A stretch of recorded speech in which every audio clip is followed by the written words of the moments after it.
សូមក្រាបថ្វាយបង្គំថេរានុថេរៈគ្រប់ព្រះអង្គសូមគោរពសម្ដេចទ្រង់ឯកឧត្តមលោកជំទាវអស់លោកស្រីបងប្អូនអ្នកសារព័ត៌មាននិងជនរួមជាតិទាំងក្នុងនិងក្រៅប្រទេសជាទីគោរពនិងជាទីរាប់អានថ្ងៃនេះអ្នកនាំពាក្យរាជរដ្ឋាភិបាលសូមបញ្ជាក់ជូនបងប្អូនជនរួមជាតិទាំងក្នុងនិងក្រៅប្រទេសជ្រាបសារជាថ្មីម្ដងទៀតអំពីការយកចិត្តទុកដាក់របស់រាជរដ្ឋាភិបាលនិងអាជ្ញាធរពាក់ព័ន្ធចំពោះប្រជាពលរដ្ឋភៀសសឹកទាំងសម្ភារៈនិងស្មារតីមានព័ត៌មានមិនពិតមួយចំនួនត្រូវបានផ្សព្វផ្សាយដោយក្រុមអ្នកដែលចង់បំបែកបំបាក់ខ្មែរអះអាងថាប្រជាពលរដ្ឋភៀសសឹក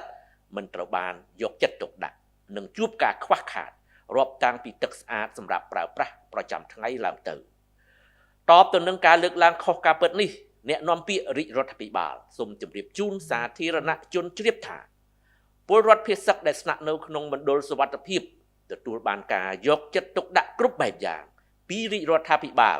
តាមរយៈក្រសួងស្ថាប័នពាក់ព័ន្ធជាពិសេសអាជ្ញាធរខេត្តនីមួយជាក់ស្ដែងប្រជាពលរដ្ឋភៀសសឹកទាំងអស់ត្រូវបានផ្ដល់ជូននៅជម្រកសម្រាប់ស្នាក់នៅនិងការផ្គត់ផ្គង់ស្បៀងអាហារភ្លើងអគ្គិសនីបន្ទប់ទឹកបង្គន់អនាម័យនិងសេវាសុខាភិបាល24ម៉ោងនៅនឹងកន្លែងនិយាយពីទឹកស្អាតក្រៅពីទឹកបរិសុទ្ធសម្រាប់ទទួលទានដែលជាអំណោយពីសប្បុរសជននានាអាជ្ញាធរក៏បានផ្ដល់ជូននៅម៉ាស៊ីនចម្រោះទឹកធំដើម្បីផលិតទឹកស្អាតសម្រាប់ប្រើប្រាស់ប្រចាំថ្ងៃនៅក្នុងមណ្ឌលដោយមានបរិមាណនិងគុណភាពគ្រប់គ្រាន់ដោយគ្មានការខ្វះខាតឡើយ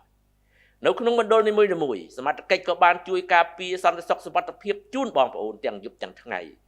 ទាំងគ្រឿងឧបភោគបរិភោគនិងទាំងសេវាកម្មទាំងអស់ត្រូវបានផ្ដល់ជូនដោយឥតគិតថ្លៃក្រោមការទទួលខុសត្រូវរបស់រាជរដ្ឋាភិបាលនិងមានការចូលរួមពីអាជ្ញាធរខេត្តបណ្ដាប្រទេសជាមិត្តអង្គការជាតិនិងអន្តរជាតិព្រមទាំងវិស័យឯកជននិងសប្បុរសជនពីគ្រប់ទិសទីលើពីនេះនៅក្នុងមណ្ឌលសុវត្ថិភាពក៏មានទាំងការផ្ដល់ជូននៅសេវាអប់រំសម្រាប់កុមារតាមរយៈការរៀបចំថ្នាក់រៀនបណ្ដោះអាសន្ននៅក្នុងមណ្ឌលខណៈដែលកម្មវិធីអប់រំផ្លូវចិត្តតាមបែបព្រះពុទ្ធសាសនាក៏ត្រូវបានគិតគូរផងដែរក្រោមគំនិតផ្ដួចផ្ដើមរបស់លោកជំទាវបណ្ឌិតពេជ្រច័ន្ទមនីហ៊ុនម៉ាណែតសួនបន្លែនៅក្នុងមណ្ឌលភៀសសឹកក៏ត្រូវបានបង្កើតឡើងដើម្បីឲ្យប្រជាពលរដ្ឋភៀសសឹកដាំបន្លែសម្រាប់ប្រើប្រាស់ក្នុងមណ្ឌលថែមទៀតផងជារួមប្រជាពលរដ្ឋភៀសសឹកទទួលបានការយកចិត្តទុកដាក់មើលថែទាំយ៉ាងល្អពីអាជ្ញាធររាជរដ្ឋាភិបាលដោយមិនឲ្យពួកគេខ្វះខាតអ្វីដោយការលើកឡើងពីក្រុមមនុស្សមួយចំនួនតូចដែលមានចេតនាចង់បំបែកបំបាក់សាមគ្គីភាពផ្ទៃក្នុងរបស់ខ្មែរនោះឡើយក្រៅពីការយកចិត្តទុកដាក់ផ្គត់ផ្គង់ផ្នែកសម្ភារៈនិងគ្រឿងឧបភោគបរិភោគដើម្បីបំពេញតម្រូវការប្រចាំថ្ងៃបងប្អូនប្រជាពលរដ្ឋភៀសសឹកក៏ទទួលបាននូវជំនួយផ្នែកស្មារតីតាមរយៈការចុះជួបសំណេះសំណាលសួរសុខទុក្ខនិងចែកអំណោយដោយផ្ទាល់និងជាបន្តបន្ទាប់ពីសំណាក់សម្ដេចមហាបវរធិបតីហ៊ុនម៉ាណែតនាយករដ្ឋមន្ត្រី